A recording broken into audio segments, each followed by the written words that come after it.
Guys, कैसे हैं आप सब। होप्स आप सब लोग बिल्कुल ठीक होंगे। जैसे कि आप लोग जानते हैं कि हमारे चैनल एजुकेशन की वीडियोस के हवाले से है। सो आज जो टॉपिक हमने इस वीडियो में डिस्कस करना है वो है हमारे पास कंटीन्यूअस स्पेक्ट्रम एंड एटॉमिक और लाइन स्पेक्ट्रम। ये हमारे पास केमिस्ट्री की बुक के चैप्टर नंबर 5 फर्स्ट ईयर की बुक एटॉमिक स्ट्रक्चर, उसका टॉपिक है हमारे पास चैप्टर 5 का टॉपिक नंबर 5.5.1 एंड 5.5.2। सो हम अपना टॉपिक स्टार्ट करते हैं जो आज हमने इस वीडियो में डिस्कस करना है। हमारा जो टॉपिक आज हमने डिस्कस करना है इस वीडियो में वो है continuous spectrum and atomic line spectrum.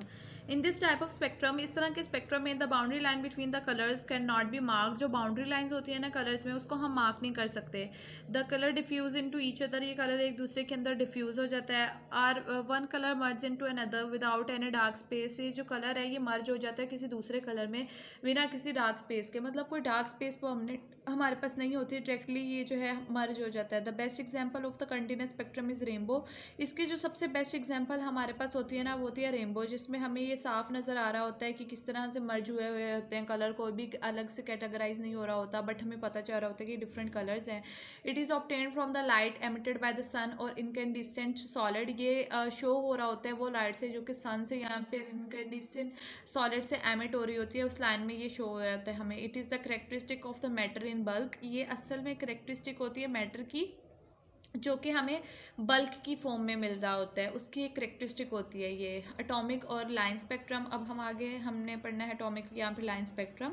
When an element और its compound is volatilised on flame, जब एक एलिमेंट या फिर जो उसका कंपाउंड है वो फ्लेम पे हम उसको वॉलेटिलाइज करते हैं। And the light emitted is seen through the spectrometer, और फिर जो स्पेक्ट्रोमीटर के थ्रू हम देखते हैं वो लाइट जो कि वो एमिट कर रहा होता है। We can see distinct line separated by the dark spaces, तो हम वो डिफरेंट लाइन्स देख पाते हैं जो कि डार्क स्पेस के थ्रू हमने उनको अलग किया होता है। This type of spectrum is called the line spectrum. इस तरह के स्पेक्ट्रम को हम लाइन स्पेक्ट्रम कहते हैं, या फिर और एटॉमिक स्पेक्ट्रम, या फिर हम इसको एटॉमिक स्पेक्ट्रम कहते हैं। This is characteristic of an atom. ये एक एटम की कैरेक्टरिस्टिक होती है। हमारे पास एक एटम, हमारे पास उसकी कैरेक्टरिस्टिक होती है बेसिकली ये। The number of lines and the distance between them depend upon the element volatilised. ये जो है नंबर ऑफ लाइन्स जितनी भी इसमें होंगी या फिर डिस्टेंस होगा, ये डिपेंड कर रहा होगा हमारे पास एलिमेंट्स के जो भी वॉलेटिलाइज हो रहा होगा। ठीक है, फॉर एग्जांपल मिसाल के तौर पे the line spectrum of sodium contain 2 yellow coloured lines. जो लाइन स्पेक्ट्रम होता है हमारे पास सोडियम का, ये 2 येलो कलर की लाइन ने कंटेन किया होता है, separated by the definite distance. Definite distance से इनको हमने सेपरेट किया होता है। सिमिलरली इसी तरह the spectrum of hydrogen consist of the number of lines of the different colours.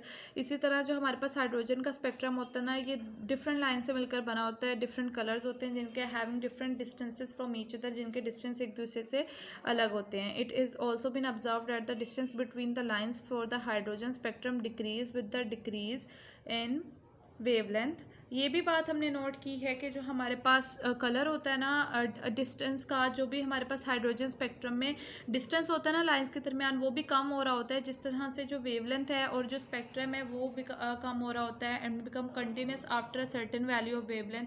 और फिर ये वेवलेंथ की सर्टेन वैल्यू तक ये जो है वो कंटिन्यूस ही रहता है। ठीक है, मतलब कि डिफरेंट वैल्यू तक ये वेवलेंथ की कंटिन्यूस ही रह रहा होता है ये वाला प्रोसीजर।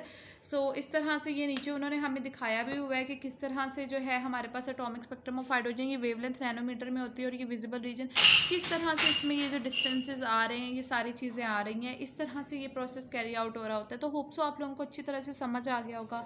इस तरह की फर्दर वीडियोज़ देखने के लिए हमारे साथ कनेक्ट रहें, अपना बहुत ज़्यादा ख्याल रखें। अल्लाह हाफिज़।